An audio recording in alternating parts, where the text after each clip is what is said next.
여러분 안녕하십니까? 세상에 나쁜 팔자는 없다의 사주 멘토 심평 선생입니다.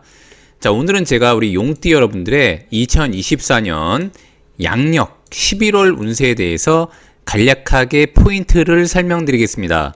용띠 여러분들은 참고하셔서 도움이 되시길 바라겠습니다. 자, 우선 그 용띠가 가지고 있는 특징은 제가 여러 번 강조해서 말씀드렸는데, 우선 용띠는 능수능란한 면이 다른 띠들보다는 강한 특징을 가지고 있고, 동쪽을 가리키면서 서쪽을 얘기할 수 있는 부분이 있고, 그래서 변화가 심한 동물 중에 하나가 용띠죠. 비바람을 몰고 오고 천둥번개를 몰고 오는 것이 용띠이기 때문에 실제 용이라고 하는 이 글자는 사주팔자에 한 마리만 있는 게 좋습니다. 그래서 용이 여러 마리가 있으면 서로 간에 우위를 차지하려고 싸울 수가 있기 때문에 용띠를 나타내는 진이라는 글자는 사주에 한 마리만 있는 것을 반긴다고 보시면 되고, 자, 그 다음에 말은 부처인데 마음속에는 양날의 검을 가지고 있는 그런 띠로도 나타내었습니다. 그래서 사람을 상대할 때도 굉장히 처세술이 좋고, 그 다음에 이제 중간자 역할을 잘하는 중간관리자로서도 굉장한 능력을 발휘한다고 보시면 되고요. 능수능란한 언변술을 가지고 있기 때문에 흔히 말하듯이 언론이라던가 실제로 사람들한테 자신의 의견을 표출하는 직업을 가져도 상당히 유망한 능력을 발휘할 수 있는 그런 띠로도 얘기할 수 있습니다. 다만 아까 말씀드렸던 것처럼 용이라고 하는 글자는 한 마리만 있는 게 좋다고 말씀드렸는데, 2024년 용해를 보게 되면 이런 식으로 용이 두 마리가 겹치게 되게 됩니다. 이것은 곧 중국에서 본명년이라고 해서 자신을 드러낼 수 있는 그런 해라고도 볼 수 있는데, 실제 용띠 같은 경우에는 여기도 나와 있지만 이것은 곧 자형으로서, 자형도 여러 가지가 있습니다. 자형이 총 4가지가 있는데, 이렇게 진이 2개 겹치는 거, 그 다음에 이제 말이 2개 겹치는 거, 그 다음에 이제 닭이 2개 겹치는 거, 그 다음에 이제 돼지가 2개 겹치는 이 4개의 자형이 있는데, 그 중에서 용띠가 2개 겹치는 거, 즉 그러니까 용이라고 하는 것은 띠에서도 겹칠 수 있고 아니면 이제 일과 시에서도 겹칠 수 있는데, 이런 식으로 띠에 하나 있고 2024년 용의해가 들어오게 되면 이런 식으로 2개 겹치게 되는데, 이런 것을 곧 자형이라고 합니다. 용띠를 가리켜서 이것은 곧 수라도의 의미가 있다고 얘기했고, 그 다음에 이제 영쟁교활 이런 식으로 얘기했기 때문에 영이라고 하는 것은 모질다 이런 의미고, 쟁이라고 하는 것은 다툴 쟁자를 써서 쟁투가 일어날 수 있다는 것을 의미하기 때문에 용띠 같은 경우에는 원래 알던 사람, 본인과 관계가 일단 있었던 사람, 지인, 함께 일하는 파트너와 함께 여러 가지 쟁투가 벌어질 수 있는 그런 여지가 있다고 보시면 됩니다. 자, 더군다나 용띠는 오행으로 토가 되고, 토라고 하는 것은 수를 제물로 삼게 되는데, 이런 식으로 진이라는 글자는 수를 굉장히 약화시키기 때문에 이것은 곧 주변 인물들 때문에 돈에 대한 피해가 있을 수 있는 여지가 있다는 것을 의미하기도 합니다.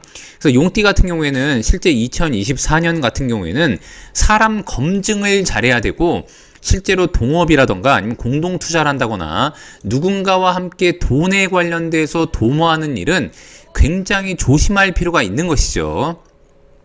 자, 더군다나 11월을 이렇게 맞이하게 되면 해라는 글자가 들어오게 되는 것인데, 이 해라는 글자는 용띠한테는 곧 명제가 됩니다.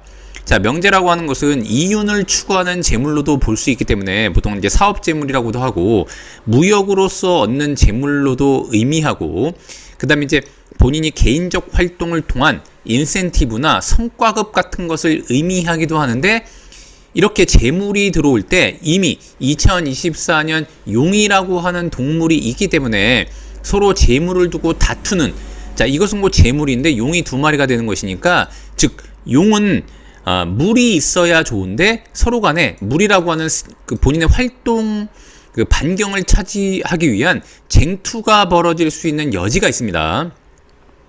더군다나 해라고 하는 글자는 용띠한테는 곧 망신이 되기도 하고 원진이 되기도 합니다. 자, 망신이라고 하는 것은 뭐냐면 우리가 보통 이제 망신살이 뻗친다 이런 의미로도 사용하게 되는데, 11월은 곧 재물을 의미하면서 망신이 되는 것이니까 실제 돈을 추구하다가 더군다나 주변 인물과의 쟁투가 벌어져서 망신이라고 하는 것은 상당한 스트레스 인자를 의미하기도 합니다. 자, 그래서 돈을 다투면서 뭔가 문제가 일어날 소지를 굉장히 줄이는 것이 좋고, 이것은 곧 원진에 해당하기 때문에 원진이라고 하는 것은 부조화를 의미하고 실제로 결과론적으로는 원망할 일, 미워할 일이 발생하는 의미로 쓰기도 합니다. 즉 주변에 있는 인물들과 돈에 관련된 문제 때문에 서로 간에 원망할 일이 생긴다는 의미가 내포되어 있는 것이죠. 다만 원진으로서 좀 안 좋은 것이 약간 상쇄가 되는 것은 뭐냐면은 내가 토고 11월이라고 하는 인자가 수이기 때문에 내가 극해서 내가 관리할 수 있는 그런 구조이기 때문에 그래도 돼지가 용을 본 것보다는 낫습니다.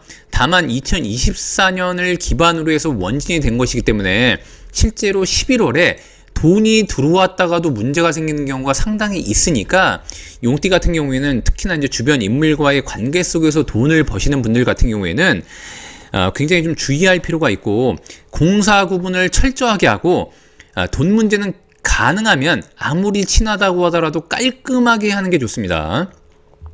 특히 이제 용띠 중에 만약에 이제 부모의 유산이 있다거나 아니면 이제 부모의 재산을 처분해서 형제와 나눠 가질 일이 있는 사람들 같은 경우에는 이런 식으로 돈 때문에 싸움이 일어난다거나 아니면 서로 간에 안 좋게 굉장히 기분이 상할 일이 벌어질 수 있기 때문에 마음을 좀 단단히 먹고 의외로 실제로 약간 그냥 나눠 갖겠다라는 생각으로 자비를 베푸는 마음을 갖는 것도 이러한 싸움을 해결할 수 있는 좋은 방법이기도 합니다. 그래서 용띠 같은 경우는 이런 것을 좀 주의할 필요가 있다고 보시면 됩니다.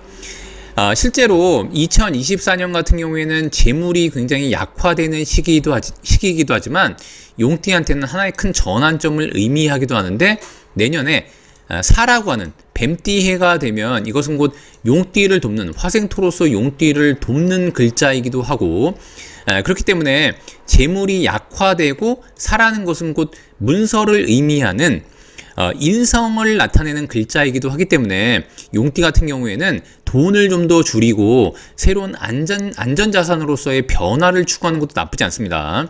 그래서 용띠 같은 경우에는 일단 올해는 돈을 버는 것보다 지키고 관리하는 게 중요한데, 특히 11월은 주변의 인물들과 이 재물을 두고 다투는 것을 좀 유의해야 됩니다. 자, 이런 것을 좀 유의하게 되면 11월, 12월은 어쨌거나 재물의 운기가 들어와 있기 때문에 의외로 주변 사람들만 잘 다루면 용띠한테는 주변 인물들 때문에 돈을 버는 일들도 벌어지게 됩니다. 그래서 용띠는 공사 구분을 철저하게 하고 특히 계약서라던가 아니면 이제 근거 자료들을 잘 확립하면 본인한테 굉장한 수익이 나기도 하니까 이런 것들을 잘 관리해서 11월, 12월에 다가오는 재물운을 굉장히 좀 유용하게 사용하시기 바랍니다. 자, 오늘도 제가 이렇게 2024년 우리 용띠 여러분들의 양력 11월 운세에 대해서 간략히 설명드려 봤는데요. 여러분께 도움이 되셨길 바라고요. 여러분이 구독해 주시면 희망은 제가 드리겠습니다. 이상 세상에 나쁜 팔자는 없다의 사주 멘토 심평 선생이었습니다. 감사합니다.